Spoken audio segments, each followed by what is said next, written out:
तीर्थों के भेद, वामन का बलि से भूमिदान ग्रहण तथा गंगा जी का महेश्वर की जटा में गमन। ब्रह्मा जी कहते हैं, द्विजरो, सब तीर्थों और क्षेत्रों में जो जप, होम, व्रत और तपस्या तथा दान के फल प्राप्त होते हैं, उनमें से कोई ऐसा नहीं दिखाई देता जो पुरुषोत्तम क्षेत्र में रहने के फल की समानता कर सके। अब बारंबार अधिक कहने की क्या आवश्यकता? वह पुरुषोत्तम क्षेत्र सबसे महान है। यह बात सत्य है, सत्य है, सत्य है। समुद्र के जल से घिरे हुए पुरुषोत्तम तीर्थ का एक बार भी दर्शन कर लेने पर तथा ब्रह्म विद्या का एक बार बोध हो जाने पर मनुष्य फिर गर्भ में नहीं आता। जहां भगवान विष्णु का सन्निधान है, उस उत्तम पुरुषोत्तम क्षेत्र में 1 वर्ष अथवा 1 मास तक भगवान की उपासना करें। ऐसा करने वाले पुरुष ने जप, होम तथा भारी तपस्या की है, वह उस परम धाम में जाता है जहां साक्षात योगेश्वर श्री हरि विराजमान रहते हैं। मुनियों ने कहा, भगवान, हमें तीर्थ की महिमा का विस्तार पूर्वक श्रवण करने पर भी तृप्ति नहीं होती। आप पुनः किसी गोपनीय तीर्थ का वर्णन करें। ब्रह्मा जी बोले, श्रेष्ठ ब्राह्मणों, पूर्व काल में देव ऋषि नारद ने मुझसे यही प्रश्न पूछा था।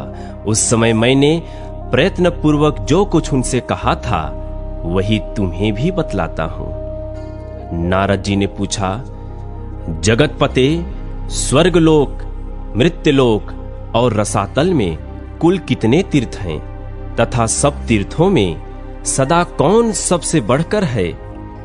ब्रह्मा जी बोले, देवर्षे, स्वर्गलोक, मृत्युलोक और रसातल में 4 प्रकार के तीर्थ हैं। दैव, आसुर, आर्ष और मानुष, ये तीनों लोकों में विख्यात हैं। जम्बू द्वीप में भारतवर्ष तीर्थ भूमि है, वह तीनों लोकों में विख्यात है। बेटा, वह कर्म भूमि है, इसलिए उसे तीर्थ कहते हैं। पहले मैंने तुम्हें जो बताए हैं, वे सब तीर्थ भारतवर्ष में ही हैं। हिमालय और विंध्य पर्वत के बीच में 6 ऐसी नदियां हैं जिनका प्राकट्य ब्रह्मा, विष्णु तथा शिव इन देवताओं से हुआ है। इस प्रकार दक्षिण समुद्र तथा विंध्य पर्वत के बीच में भी 6 देव संभव नदियां हैं। ये 12 नदियां प्रधान रूप से बतलाई गई हैं। गोदावरी, भीमरथी, तुंगभद्रा, कृष्णवेणी, तापी और पयोष्णी, ये विंध्य पर्वत के दक्षिण की नदियां हैं। भागीरथी, नर्मदा, यमुना, सरस्वती, विशोका और वितस्ता, ये विंध्याचल और हिमालय पर्वत से संबंध रखने वाली नदियां हैं। इन पुण्यमयी नदियों को देव तीर्थ बताया गया है। गए, कोल्लासुर, व्रत, त्रिपुर, अंधक, हयमूर्धा, लवण, नमुचि, श्रृंगक, यम, पाताल केतु, मय तथा पुष्कर, इनके द्वारा आवृत तीर्थ आसुर कहलाते हैं।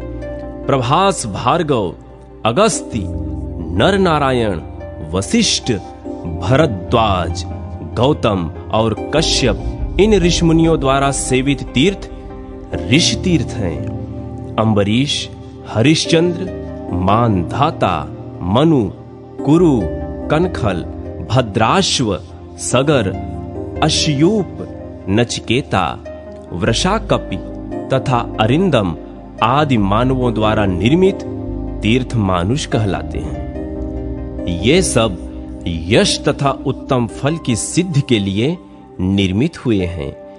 तीनों लोकों में कहीं भी जो स्वतः प्रकट और दैव तीर्थ हैं, उन्हें पुण्य तीर्थ कहा गया है। इस प्रकार मैंने तीर्थ भेद बतलाए हैं। महादैत्य राजा बलि देवताओं के अजय शत्रु हुए। उन्होंने धर्म, यश, प्रजापालन, गुरु भक्ति, सत्य भाषण, बल, पराक्रम, त्याग और क्षमा के द्वारा वह सम्मान प्राप्त किया जिसकी तीनों लोकों में कहीं उपमा नहीं है। उनकी बढ़ती हुई समृद्धि देखकर देवताओं को बड़ी चिंता हुई। वे आपस में सलाह करने लगे कि हम बलि को कैसे जीतें। राजा बलि के शासन काल में तीनों लोक निष्कंटक थे। कहीं पर भी आदि व्याधि अथवा शत्रुओं की बाधा नहीं थी। अनावृष्टि और अधर्म का तो नाम भी नहीं था। स्वप्न में भी किसी को दुष्ट पुरुष का दर्शन नहीं होता था। देवताओं को उनकी उन्नति बाण की तरह चुभती थी। बल की कीर्ति रूपी तलवार से वे टुकड़े टुकड़े हो जाते थे तथा उनके शासन रूपी शक्ति से देवताओं के समस्त अंग विदीर्ण हो रहे थे। अतः उन्हें कभी शांति नहीं मिलती थी। देवता उनसे द्वेष करने लगे, उनके यश रूपी अग्नि से जलने लगे। अतः वे व्याकुल होकर भगवान विष्णु की शरण में गए। देवता बोले, शंख चक्र और गदा धारण करने वाले जगन्नाथ, हम पीड़ित हैं, हमारी सत्ता छिन गई है। आप हमारी ही रक्षा के लिए अस्त्र शस्त्र धारण करते हैं। आप जैसे स्वामी के होते हुए हम पर ऐसा दुख आ पड़ा है। हमारी जो वाणी आपको प्रणाम करती थी, वही एक दैत्य को कैसे नमस्कार करेगी। सुरेश्वर, आपके ऐश्वर्य से पुष्ट हो अपनी ही पराक्रम से तीनों लोकों को जीतकर हम स्थिर होंगे। दैत्य को कैसे नमस्कार करें। देवताओं का यह वचन सुनकर दैत्यों का संहार करने वाले भगवान ने देव कार्य की सिद्धि के लिए इस प्रकार कहा। श्री भगवान बोले, देवताओं, बलि मेरा भक्त है, उसे देवता और असुर कोई भी नहीं मार सकते। जैसे तुम लोग मेरे द्वारा पालन पोषण के योग्य हो, वैसे बलि भी है। मैं बिना युद्ध के ही स्वर्ग में बलि का राज्य छीन लूंगा और बलि को बांधकर तुम्हारा राज्य तुम्हें लौटा दूंगा। ब्रह्मा जी कहते हैं, बहुत अच्छा कहकर देवता स्वर्ग में चले गए। इधर देवताओं के स्वामी भगवान विष्णु ने अदिति के गर्भ में प्रवेश किया। उनके जन्म के समय अनेक प्रकार के उत्सव होने लगे। यज्ञेश्वर यज्ञ पुरुष स्वयं ही वामन रूप में अवतीर्ण हुए। इसी समय बलवानों में श्रेष्ठ बलि ने अश्वमेध यज्ञ की दीक्षा ली। प्रधान प्रधान ऋषि तथा वेद वेदांगों के ज्ञाता पुरोहित शुक्राचार्य ने उस यज्ञ का आरंभ कराया। स्वयं शुक्र ही यज्ञ के आचार्य थे। उस यज्ञ में हविष्य का भाग लेने के लिए जब सब देवता निकट आए, दान दो, भोजन करो, सबका सत्कार करो, पूर्ण हो गया, पूर्ण हो गया इत्यादि शब्द यज्ञ मंडप में गूंजने लगे। उसी समय विचित्र कुंडल धारण किए साम गान करते हुए वामन जी धीरे धीरे यज्ञशाला में आए। आने पर वे यज्ञ की प्रशंसा करने लगे। शुक्राचार्य ने उन्हें देखते ही समझ लिया कि ये ब्राह्मण रूपधारी वामन देवता वास्तव में दैत्यों के विनाशक, यज्ञ और तपस्या के फल देने वाले और राक्षस कुल का संहार करने वाले साक्षात विष्णु हैं। बलवानों में श्रेष्ठ महातेजस्वी राजा बलि क्षत्रिय धर्म के अनुसार विजयी होकर भक्ति पूर्वक धन का दान करते हुए अपनी पत्नी के साथ यज्ञ की दीक्षा लेकर बैठे थे और हविष्य का हवन करते हुए यज्ञ पुरुष का ध्यान कर रहे थे। शुक्राचार्य जी ने वामन जी को पहचान कर तुरंत ही राजा बलि से कहा, राजन, यह जो बौने शरीर वाले ब्राह्मण तुम्हारे यज्ञ में आए हैं, वे वास्तव में ब्राह्मण नहीं हैं, यज्ञ वाहन यज्ञेश्वर विष्णु हैं। प्रभु, इसमें तनिक संदेह नहीं कि ये देवताओं का हित करने के लिए बालक रूप धारण कर तुमसे कुछ याचना करने आए हैं। अतः पहले मुझसे सलाह लेकर ही पीछे इन्हें कुछ दे देना चाहिए। यह सुनकर शत्रु विजयी बलि ने अपने पुरोहित शुक्राचार्य से कहा, मैं धन्य हूं जिसके घर पर साक्षात यज्ञेश्वर मूर्तिमान होकर पधारते और कुछ याचना करते हैं। अब इसमें सलाह लेने के योग्य कौन सी बात रह जाती है। यों कहकर पत्नी और पुरोहित शुक्राचार्य के साथ राजा बलि उस स्थान पर आए जहां अदिति नंदन वामन जी विराजमान थे। राजा ने हाथ जोड़कर पूछा, भगवान बताइए आप क्या चाहते हैं। तब वामन जी ने कहा, महाराज केवल 3 पग भूमि दे दीजिए और किसी धन की मुझे क्या आवश्यकता। बहुत अच्छा कहकर राजा बलि ने रत्न जटित कलश से जल लिया और वामन जी को भूमि संकल्प करके दे दी। सभी महर्षि और शुक्राचार्य चुपचाप देखते रहे।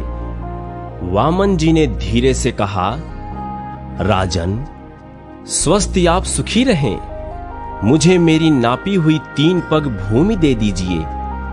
बलि ने तथास्तु कहकर ज्यों ही वामन जी की ओर देखा, वे विराट रूप हो गए।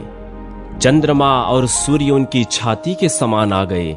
उन्हें इस रूप में देखकर स्त्री सहित दैत्यराज बलि ने विनय पूर्वक कहा, जगन्मय विष्णु आप अपनी शक्ति भर पैर बढ़ाइए। विष्णु बोले, दैत्यराज देखो मैं पैर बढ़ाता हूं। बलि ने कहा, बढ़ाइए, अवश्य बढ़ाइए।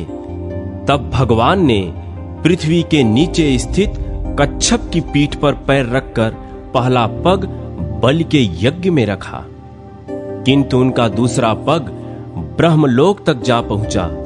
उस समय उन्होंने बलि से कहा, दैत्यराज मेरा तीसरा पग रखने के लिए तो स्थान ही नहीं है, कहां रखूं, स्थान दो।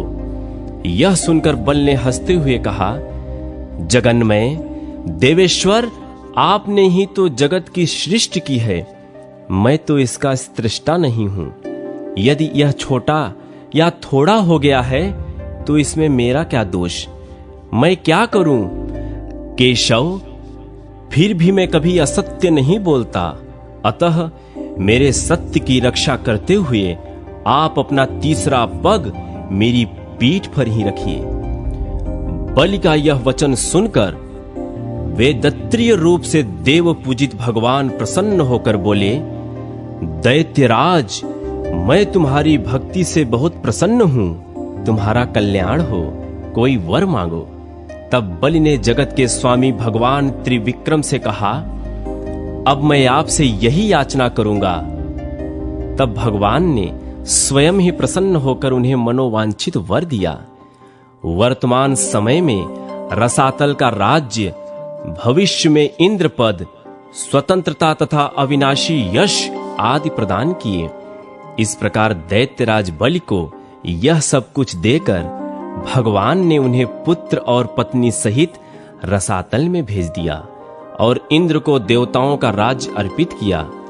इसी बीच में उनका जो दूसरा पग मेरे लोक में पहुंचा था, उसे देखकर मैंने जो सोचा, यह मेरे जन्मदाता भगवान विष्णु का चरण है, जो सौभाग्यवश मेरे घर पर आ पहुंचा है।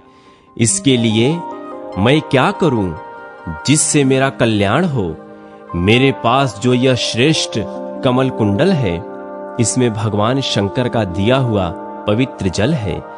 यह जल उत्तम वरदायक, शांतिकारक, शुभद, भोग और मोक्ष का दाता, विश्व के लिए मात्र रूप, अमृतमय, पवित्र औषध, पावन, पूज्य, ज्येष्ठ, श्रेष्ठ, गुणमय तथा स्मरण मात्र से लोकों को पवित्र करने वाला है।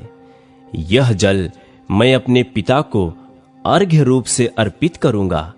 यह सोचकर मैंने वह जल भगवान के चरणों में अर्घ्य रूप से चढ़ा दिया। वह मंत्र युक्त अर्घ्य जल भगवान विष्णु के चरणों में गिरकर मेरु पर्वत पर पड़ा और चारों भागों में बंटकर पूर्व, दक्षिण, पश्चिम तथा उत्तर दिशा में पृथ्वी पर जा पहुंचा। दक्षिण में गिरे हुए जल को भगवान शंकर ने जटाओं में रख लिया। पश्चिम में जो जल गिरा वह फिर कमंडल में ही चला आया।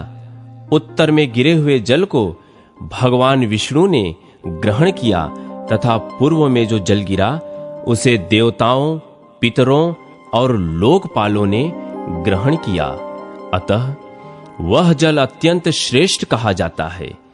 भगवान विष्णु के चरणों से निकलकर दक्षिण दिशा में गया हुआ जल जो भगवान शंकर की जटा में स्थित हुआ, पर्व के समय शुभोदय करने वाला है। उसके प्रभाव का स्मरण करने से समस्त अभिलषित वस्तुओं की प्राप्ति होती है।